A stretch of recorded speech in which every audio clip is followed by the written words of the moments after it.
Bienvenidos y bienvenidas a su programa Monseñor Romero y la misión del Evangelio. Un programa que lleva dos objetivos: conocer a Monseñor Romero y estudiar la Sagrada Escritura con un juicio crítico desde la teología de la liberación. Cada día tendremos un encuentro con Monseñor Romero y con el Dios de Jesús.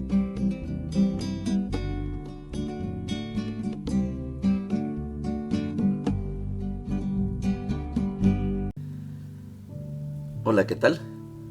Es jueves 11 de enero. Estamos en la primera semana del tiempo ordinario. Creo que poco a poco vamos profundizando cada vez más el Evangelio de Marcos y vamos metiéndonos al mismo tiempo en la historia de Israel. Vamos a estudiar las lecturas en la segunda parte que nos van a presentar a un Jesús que vino a irrumpir, se llama a irrumpir en la historia, trayendo un nuevo modo de ser, un nuevo mensaje. Y de ese mensaje, usted y yo nos beneficiamos.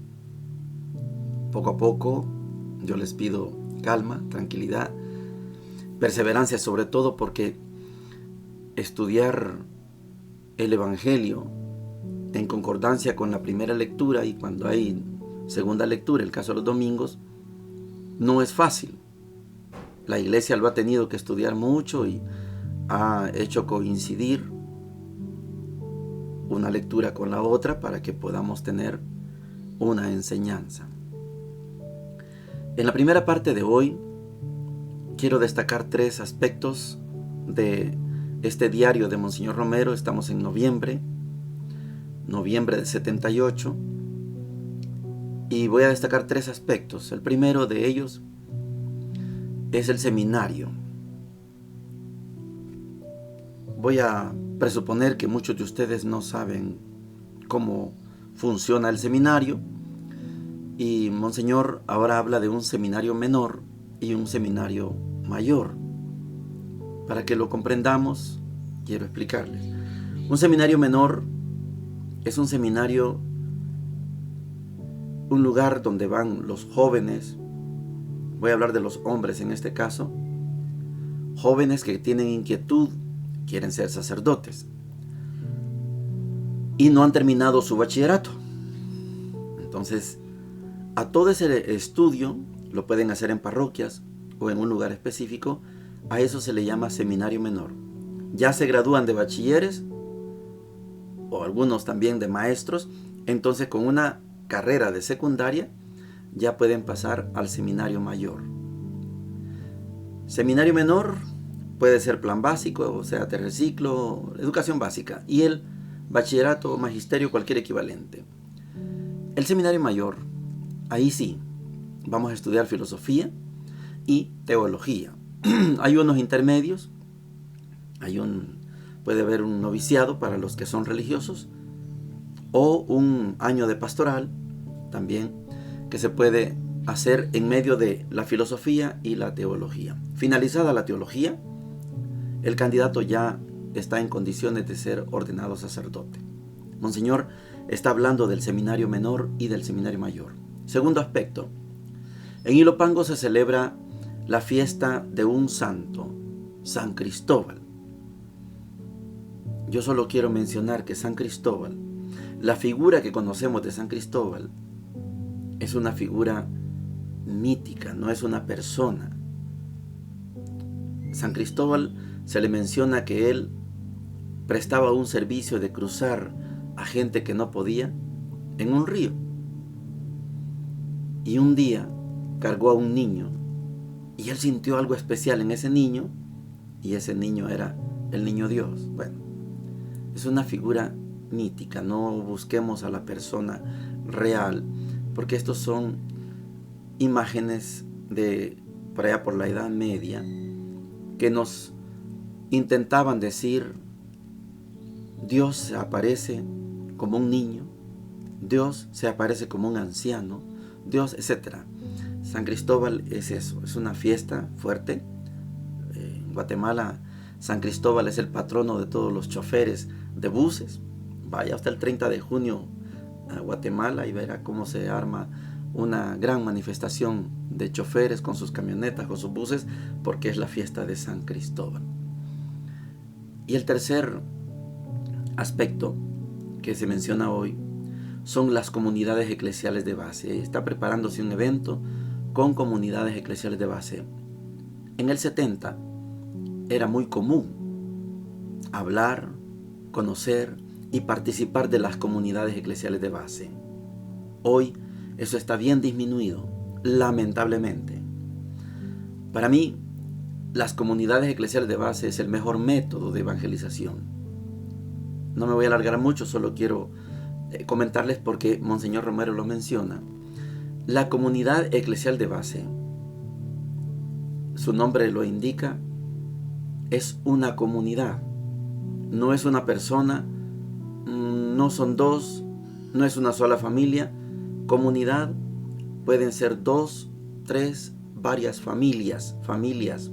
Ojalá completas las familias, no solamente va el papá, la mamá, no, sino ojalá vaya toda la familia. Por eso el estilo de la comunidad eclesial de base es que lo que predicó el sacerdote, por ejemplo, el domingo en la misa, se estudia ahí en esa comunidad eclesial de base, se profundiza. Ahí se hace juicio. Dijo la verdad el padre, se equivocó el padre, dijo otra cosa. ¿Qué piensan ustedes? Es la comunidad eclesial de base. Es un método de evangelización precioso que lamentablemente por situaciones también de la guerra, las comunidades eclesiales de base, muchas se politizaron y después de estar tocando la Biblia, tocaron las armas, se convirtieron en grupos guerrilleros, muchos, y no han retomado su papel original. Conozco varias comunidades eclesiales de base, conozco varios procesos donde los sacerdotes desarticulan, expulsan a las comunidades eclesiales de base, porque muchos sacerdotes no comprenden el valor que tiene una comunidad eclesial de base. Ojalá, poco a poco, se retomara de nuevo esa dinámica. Familias que se reúnen y analizan lo que dijo el padre, cómo está la política, cómo está la familia, cómo está la producción. Es decir, son temas de índole social, de índole familiar, de índole comunitario. 3 aspectos que Monseñor los toca y yo quería ampliarlos un poquito para que algunas veces no nos damos cuenta de que hay palabras o hay cosas que no se logran comprender. La intención es que yo les comparto lo que yo entiendo, cómo lo entiendo. Usted también tendrá otra manera de entenderlo. Algunos han estudiado más que yo, otros tienen una vida más activa en la pastoral que yo. Sí, todo eso es válido. Les doy mi punto de vista y así vamos conociendo cada vez más a nuestro Monseñor Romero. Oigamos a Monseñor. Miércoles 15 de noviembre, una reunión muy interesante con el vicario episcopal de Chalatenango, con el encargado del seminario menor también de Chalatenango, padre Héctor Figueroa, y con la comisión de pastoral de la arquidiócesis.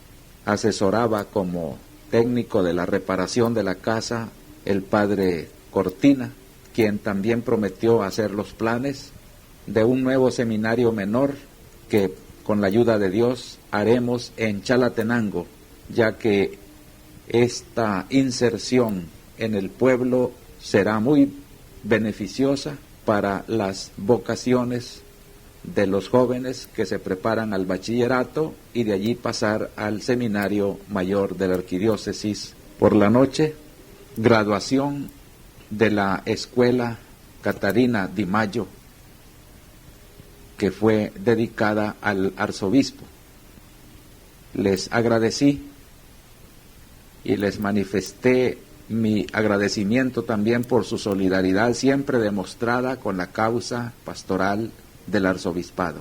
La directora de esta escuela es una religiosa oblata al divino amor, de origen nicaragüense, Sor Socorro, que siempre se ha mostrado muy entusiasta y adicta a todo lo que significa la línea actual del arzobispado de San Salvador. Jueves 16 de noviembre, en Ilopango se celebra la fiesta patronal de San Cristóbal, y con esa ocasión su párroco, el padre Fabián Amaya, y los catequistas prepararon un grupo muy bueno de jóvenes para la confirmación. Después de misa hubo un diálogo muy interesante con estos jóvenes.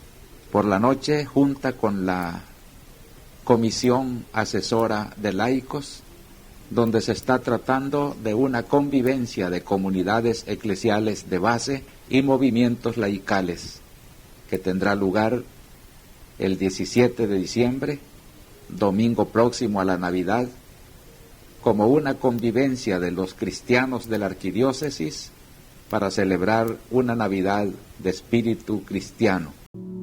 Llegamos a la sección de la Palabra de Dios, jueves de la primera semana del tiempo ordinario.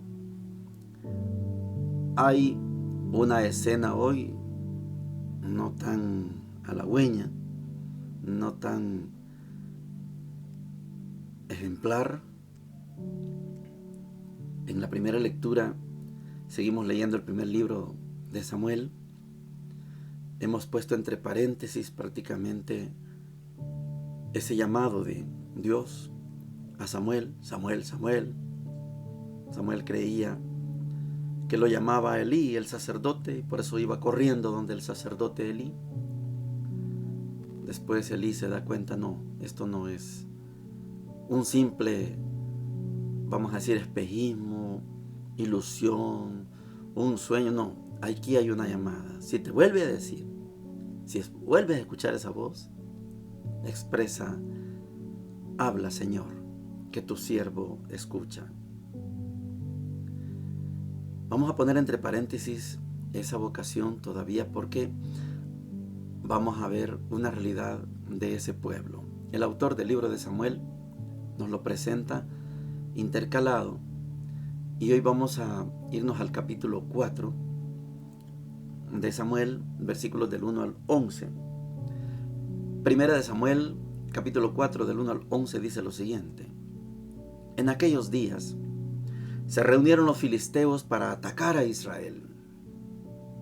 Los israelitas salieron a enfrentarse con ellos y acamparon junto a Piedrayuda, mientras que los filisteos acampaban en el cerco.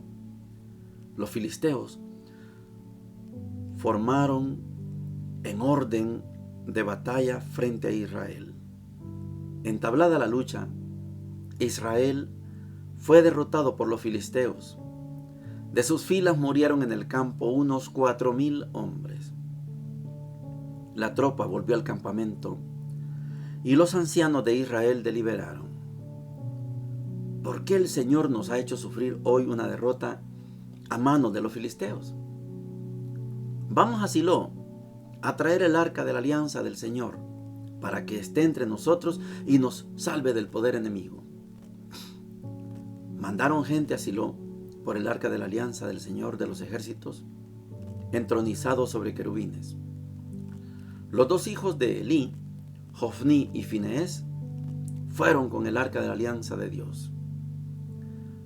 Cuando el arca de la alianza del Señor llegó al campamento, todo Israel lanzó a pleno pulmón el alarido de guerra y la tierra retembló. Al oír los filisteos el estruendo del alarido, se preguntaron: ¿qué significa ese alarido que retumba en el campamento hebreo? Entonces se enteraron de que el arca del Señor había llegado al campamento y, muertos de miedo, decían: ha llegado su Dios al campamento. ¡Ay de nosotros! Es la primera vez que nos pasa esto. ¡Ay de nosotros! ¿Quién nos librará de la mano de esos dioses poderosos, los dioses que hirieron a Egipto con toda clase de calamidades y epidemias? valor, filisteos. Sean hombres y no serán esclavos de los hebreos, como lo han sido ellos de nosotros. Sean hombres y al ataque. Los filisteos se lanzaron a la lucha y derrotaron a los israelitas, que huyeron a la desbandada. Fue una derrota tremenda. Cayeron 30,000 de la infantería israelita. El arca de Dios fue capturada. Y los 2 hijos de Elí, Hofni y Finees, murieron. Palabra de Dios. Te alabamos, Señor. Estamos en un paréntesis. Sucede que el pueblo de Israel fue constituido pueblo con la finalidad de que al ser pueblo y pueblo de Dios, fuera ejemplo para los otros pueblos. Estamos en una escena de batalla entre filisteos y hebreos. El pueblo de Israel, el pueblo de Dios, está tramando batalla contra los filisteos contra los hebreos. Aquí hay una tragedia. Solo aquí en esta batalla, en estas 2 batallas, se puede hablar de 34,000 bajas, 34,000 muertos. Voy a decir algo que tal vez usted no va a estar de acuerdo y no tiene que estar de acuerdo conmigo. Cuando Dios hace que los primeros hebreos se muevan a Egipto, gracias a aquel soñador José, hijo de Jacob, en Egipto esas 12 familias, 12 hijos, se convierten en 12 familias. Esas 12 familias se convierten en 12 tribus. Y son tribus. Y Dios, por mediación de Moisés, decide sacar esas 12 tribus de la esclavitud de Egipto después de 400 años de esclavitud. 400 años. Y esas 12 tribus pasan el Mar Rojo y en el desierto hacen un pacto con Dios. Ustedes serán mi pueblo y yo seré su Dios. Van a cumplir esta ley y viene la ley de Moisés. Ese pueblo tiene unos mandamientos. Si ese pueblo cumple esos mandamientos, va a ser un pueblo modelo para los otros pueblos. En el camino del desierto, en lo que se puede llamar la conquista de la tierra de Canaán, puede haber al menos 2 modos. Aquí tenemos uno, la guerra. Pero hay otro modo de conquista que es el dejar la tierra, irse a vivir en ese lugar que se va a conquistar, establecerse, que los vecinos vean cómo soy yo y yo voy conquistando mi ambiente sin guerra. Esto que estamos viendo aquí es el modo, el método de la guerra. Los filisteos son los habitantes legítimos de esa tierra. Si yo armo un ejército, voy a sacar a los filisteos de ahí. Puedo ganar la batalla, puedo perderla. Hoy la perdieron. 34,000 muertos. Soldados, hombres de guerra. Ese método de la guerra no es el único camino. Cuando estudiamos la conquista de la tierra de Canaán, vemos escenas sangrientas. Ahí corre la sangre. Algunos, los que optan por el método de la guerra, se sienten felices, emocionados. Cuando David mató a Goliat, y nos sentimos identificados con el que mató a Goliat, David. ¡Bravo, David! El otro método se llama silente, el otro humilde, sencillo. Ese método pocos lo utilizamos, pocos lo utilizan. Que la gente vea, que la gente conozca cómo soy yo, que la gente conozca cómo trabajamos aquí nosotros y nosotras. Poco a poco ellos se van a dar cuenta de que vale la pena, en este caso actual, vale la pena ser cristiano. Ah, no, yo tengo que decir, tú eres un pecador y si el Señor viene y te va, etcétera. La guerra. El otro método es que a usted le digan, yo a usted lo veo como muy tranquilo, ¿verdad? ¿Sí? Y uno le tiene que decir, es que soy cristiano. Ah, ahora entiendo. Ese método muchas veces funciona 10,000 veces más que la guerra. Otro día vamos a tocar este tema más a profundidad, pero muchas veces falla nuestro método silente, en silencio, de inserción se llama. Muchas veces nos falla ese método porque yo soy hipócrita. Digo que soy cristiano, pero soy un tirano con los... Esa es una cosa delicada, la hipocresía. Estamos en el primer libro de Samuel y tenemos dos opciones de conquista. La guerra, acaban de perder la guerra, 2 batallas, con arca y sin arca de la alianza. Pierden a los 2 hijos de Elí, Hofni y Finees, están muertos. Me imagino el dolor para el sacerdote Elí. La guerra de conquista se puede ganar, se puede perder, y los resultados son catastróficos. El otro método es más efectivo, es más lento, sí, pero ahí yo no hiero a nadie, yo no lastimo a nadie, yo contagio, y el que quiere va a venir. El evangelio de hoy está tomado de Marcos capítulo 1, versículos del 40 al 45, y dice lo siguiente: Se acercó a Jesús un leproso para pedirle ayuda, y cayendo de rodillas, le dijo: Si quieres, puedes purificarme. Jesús, conmovido, extendió la mano y lo tocó, diciendo: Lo quiero, queda purificado. Enseguida, la lepra desapareció y quedó limpio.